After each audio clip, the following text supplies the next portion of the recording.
Chères Sartoises, chers Sartois, bonjour à tous.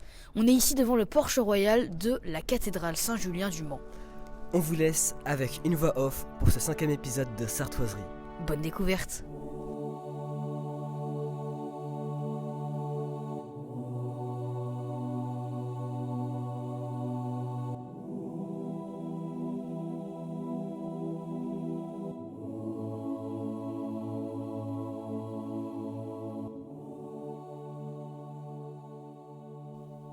Commençons la visite par l'extérieur de la cathédrale, qui, se dit en passant, est le 3e plus haut chevet du monde.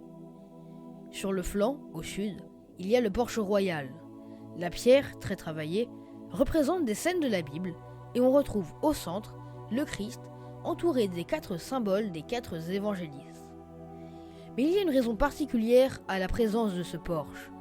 À l'époque, il n'y a pas le parking que nous connaissons sur la place Saint-Michel. L'entrée principale est donc difficile d'accès en carrosse.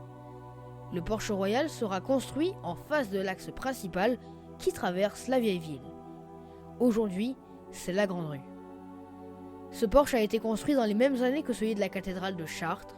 Il y a de très nombreuses similitudes entre les deux. Et puis, comme nous sommes à l'extérieur, on se doit de parler du menhir qui se trouve en face de l'évêché. La légende raconte qu'il y a fort longtemps, un vieux roi serait allé s'en remettre aux dieux après une violente bataille. Il aurait été alors transformé en pierre, et on retrouve cette pierre aux côtés de la cathédrale. Cette pierre aurait 5000 ans et était liée au culte païen de l'infertilité. À l'intérieur, commençons par faire un point sur l'architecture. L'édifice est coupé en deux. La nef, l'allée centrale, est romane. Cela se caractérise par des murs très épais, peu d'ouverture et pour soutenir le tout, de gros contreforts. Le chœur, lui, est gothique. Les murs sont plus fins, il y a plus d'ouverture et la pierre est très décorée. Elle est taillée dans le détail. Il faut savoir que le bâtiment a subi plusieurs incendies et la voûte sera reconstruite en croisée d'ogives. Mais revenons au fond de la nef. Il y a un très grand vitrail. Il raconte l'histoire de Saint Julien, premier évêque du Mans. Pour le lire, il suffit de suivre les images de gauche à droite et de bas en haut, ce qui représente pour les chrétiens les prières qui montent vers le ciel.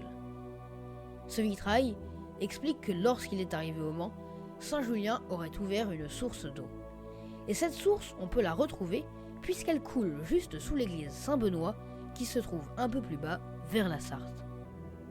Et puisqu'on parle de vitrail, tournons-nous juste à gauche pour admirer le plus ancien vitrail au monde. Il date des années 1120-1140 et représente l'Ascension. Revenons maintenant au chœur. Ce dernier est entouré d'un couloir qu'on appelle déambulatoire. Et celui de la cathédrale est double. Il est 2 fois plus large et est donc coupé en 2 par une série de colonnes. Ce double déambulatoire dessert des chapelles. Dans le temps, elle permettait à plusieurs prêtres de célébrer la messe en même temps. Chacune de ces chapelles est dédiée à un saint. Et au Mans, il y en a une toute particulière, la chapelle des anges musiciens. Elle est en travaux en ce moment, mais elle regorge de traces du passé. En effet, le plafond est entièrement recouvert de peinture, et si cette peinture est si bien conservée, c'est parce qu'elle était dissimulée par un enduit. Ainsi, elle n'a été redécouverte qu'en 1842. Sur ce plafond, datant du XVIe siècle, on peut voir 47 anges qui jouent de plusieurs instruments très anciens, et les historiens ont pu relire les partitions qu'on y voit. Tout cela aurait été peint par un peintre de la cour de France, Jean de Bruges, qui a peint les cartons de la tapisserie de l'Apocalypse à Angers.